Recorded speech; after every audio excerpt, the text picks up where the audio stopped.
बिस्मिल्लाहिर्रहमानिर्रहीम। अस्सलाम वालेकुम नाज़रीन, आप यूट्यूब चैनल देख रहे हैं। मैं इमरान खान हूँ। अब तक की जो लेटेस्ट है वो ये है कि डी चौक पे इमरान खान साहब का कब्ज़ा हो गया है। पाकिस्तान तहरीक इंसाफ के कारकुन, पाकिस्तान के मालिक, वो पहुँच गए हैं डी चौक पे और मुलाजमों ने बड़ी कोशिश की नाज़रीन रास्ते में रोकने की। मुलाजिम जो है उन्होंने 55,000 शेल अपने मालिकों के ऊपर चलाए।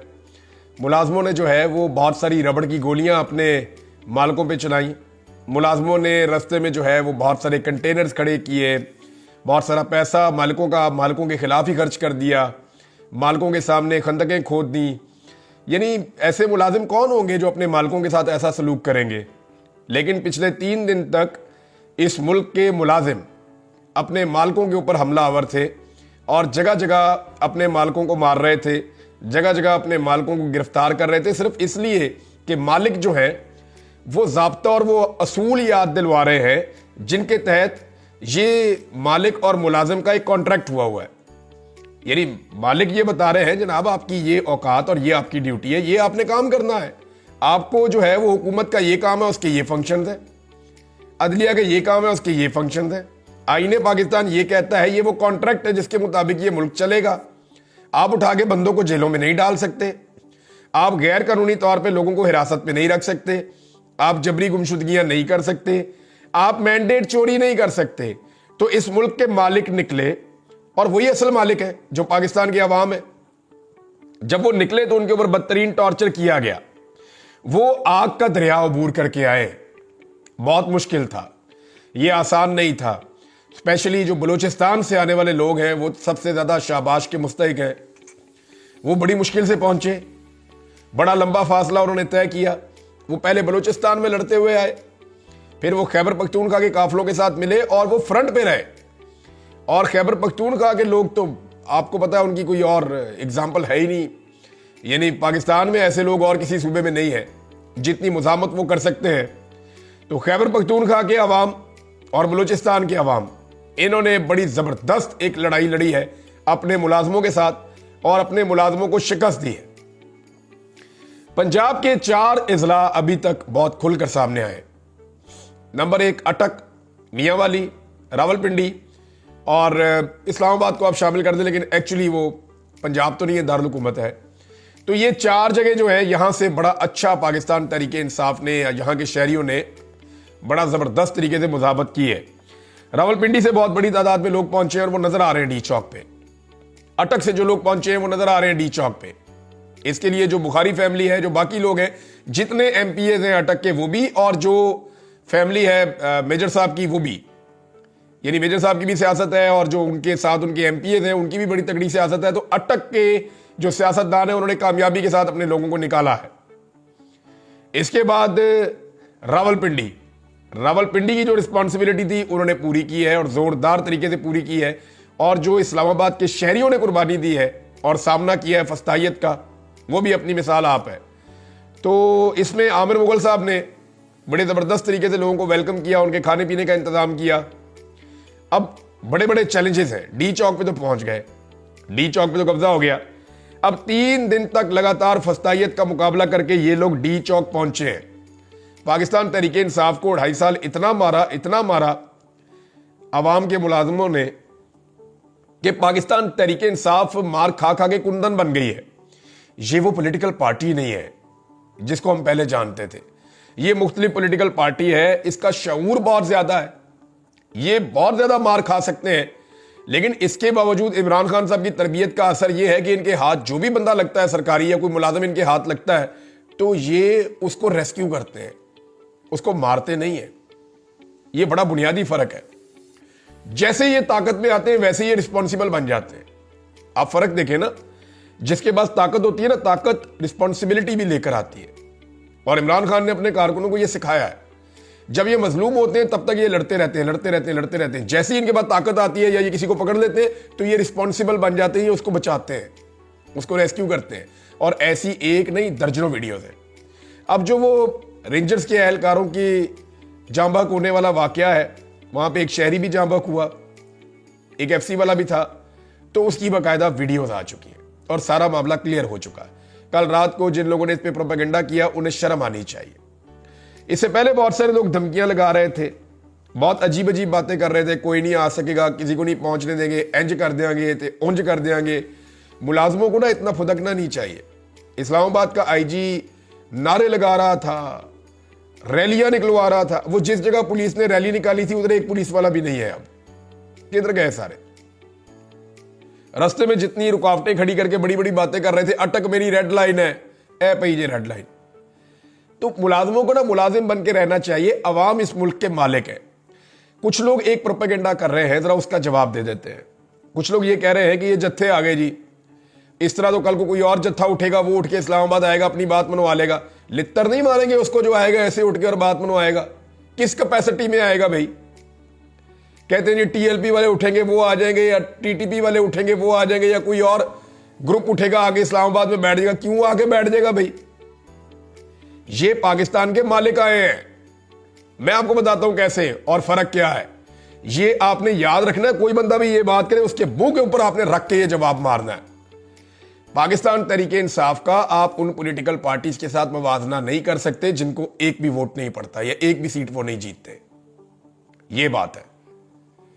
तरीके इंसाफ ने इस मुल्क में 180 सीटें जीती हुई है कौमी असेंबली की। 2/3 से ज्यादा अक्सरियत के साथ वो इस वक्त इलेक्शन में जीत चुके थे। जाली फार्म 47 के ऊपर उनको हराया गया। लेकिन बदतरीन धांधली और फस्तायत के बावजूद आज भी इस असेंबली की सबसे बड़ी पॉलिटिकल पार्टी पाकिस्तान तरीके इंसाफ है, कोई और नहीं है। बदतरीन धांधली, आधी सीटें छीन ले फिर भी वो सबसे बड़ी पॉलिटिकल पार्टी है। इस वक्त भी उसकी आधी सीटें छीनकर सब में बांट दी, लेकिन फिर भी वो सबसे बड़ी पॉलिटिकल पार्टी इस वक्त भी असेंबली में है। ये है फर्क। उनके पास अवाम का मैंडेट है। ये पाकिस्तान के मालिक हैं जिनका मैंडेट है उनके पास, इसलिए वो आ सकते हैं, वो अपना मुतालबा कर सकते हैं। वो जमहूरी पार्टी है। आप इनको उनके साथ आप इनका मुवाजना नहीं कर सकते या उनके साथ मिलाकर नहीं देख सकते जो कभी एक सीट भी नहीं जीते।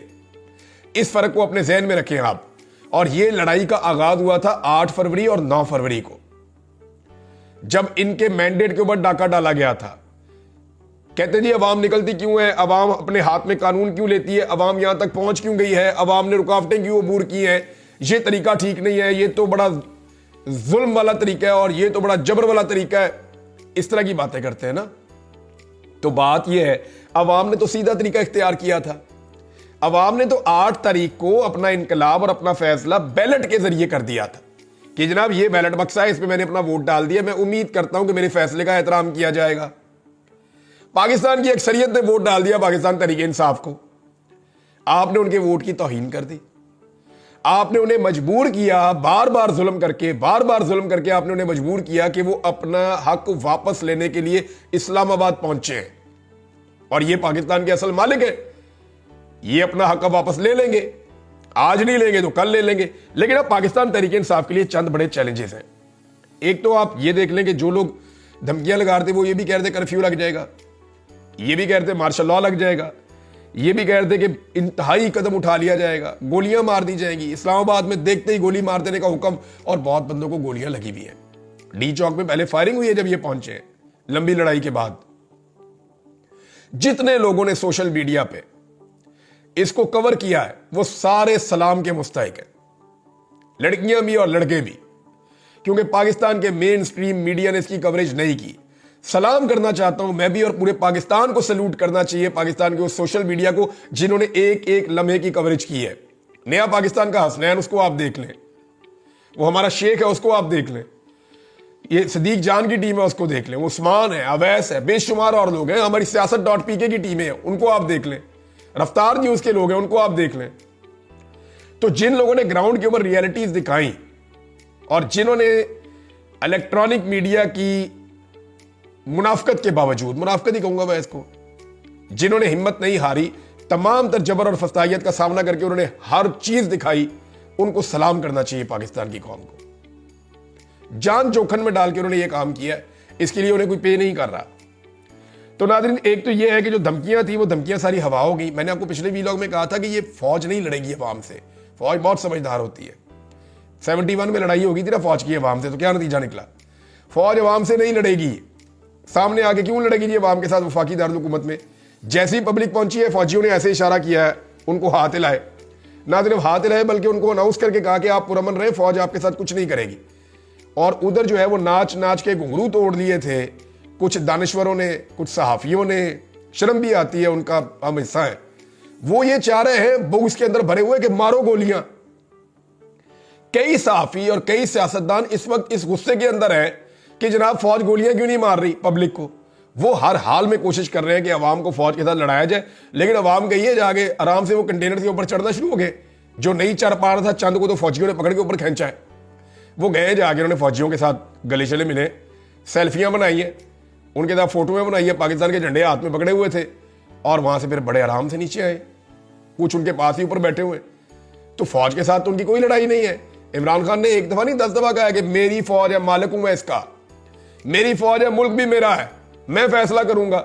मैं भी आपको यही कहता हूं, हर पाकिस्तानी का ये सोच होनी चाहिए कि इदारे मेरे हैं, मैं इनको ओन करता हूं।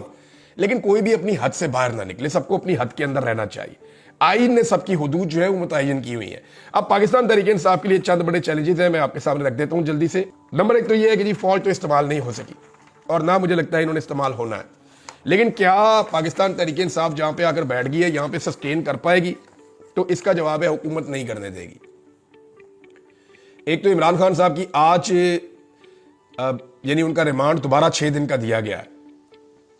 ये रिमांड अगर आज ना होता तो सिचुएशन कुछ और होती, लेकिन अभी कुछ कहा नहीं जा सकता, ये चैलेंज भी हो जाएगा जाके। लेकिन देखते हैं कि मामला जाता किस तरफ है। सबसे पहले तो आप ये देख लें कि पाकिस्तान तहरीक इंसाफ के जो लोग पहुंचे, गोलियां चलने के बावजूद भगदड़ नहीं मची, वो भागे नहीं।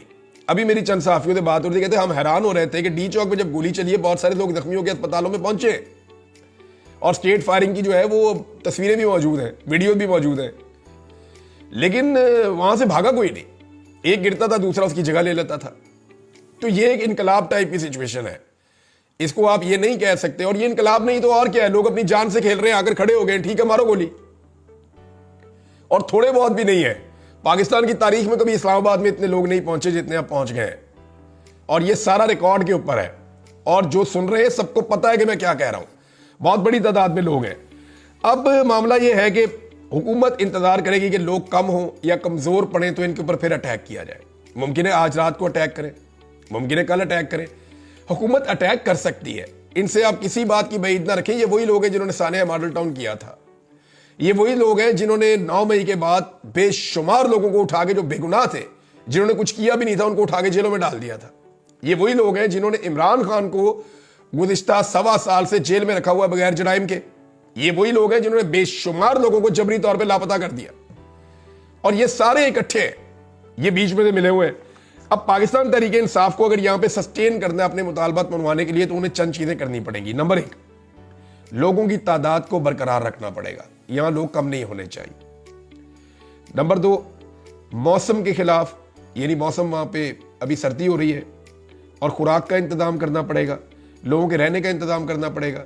ये जितने कंटेनर्स वहां पे मौजूद हैं इनको कोई लेकर ना जाए, इन कंटेनर्स के अंदर अपने बिस्तरे लगाएं और आराम से रेस्ट करें। जितने हुकूमत ने वहां पे हजारों कंटेनर पहुंचा दिए हैं इस्लामाबाद में, ये सारे रिहाइश का काम दे सकते हैं, और बहुत सारे लोग वहां पे इनको इस्तेमाल कर रहे हैं। तीसरा जनाब, पंजाब से तहरीक इंसाफ को हर हाल में अब निकलना पड़ेगा। पंजाब की क़यादत ने मुकम्मल तौर पर मायूस किया है, टके का काम नहीं किया इन्होंने। देखिए वहां फसाइयत बहुत ज्यादा है, जुल्म और जबर बहुत ज्यादा है, रुकावटें बहुत ज्यादा हैं, लेकिन क़यादत कम से कम गिरफ्तार तो हो जाती ना। क़यादत गिरफ्तार भी नहीं हुई जिनकी रिहाई का मुतालबा किया जाए।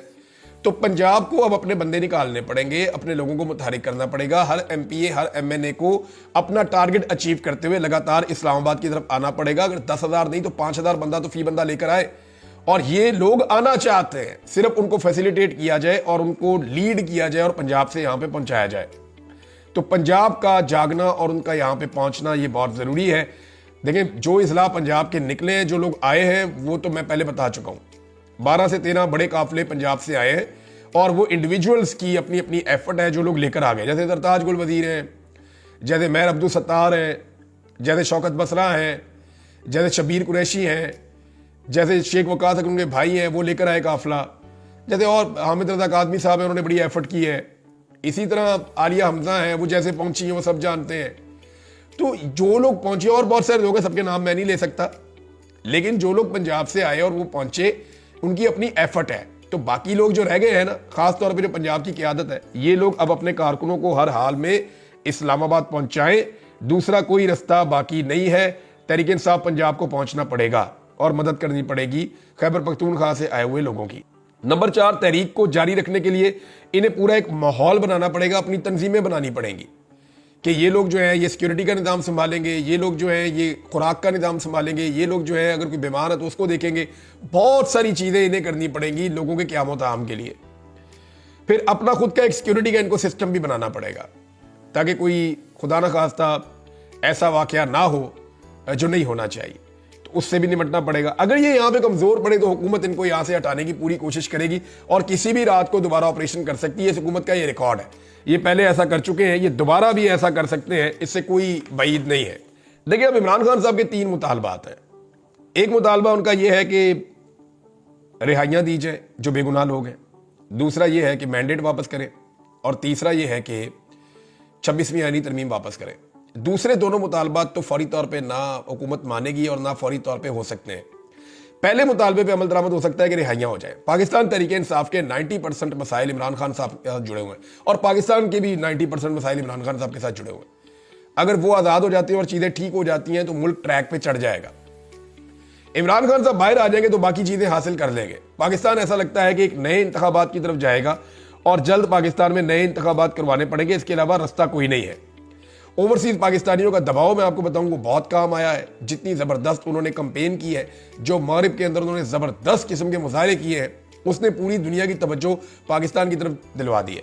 दुनिया की तवज्जो अगर पाकिस्तान के ऊपर 10% थी तो वो 50, 60, 70% तक पहुंच गई जब ओवरसीज पाकिस्तानियों ने उन्हें झंझोड़ा, उन्हें हिलाया और उन्हें बताया कि देखो हम आपके मुल्कों में इतने बड़े बड़े एहतजाज कर रहे हैं, हमारे मुल्क में ऐसा कुछ हो रहा है जिसके ऊपर आप सबको तवज्जो देनी चाहिए।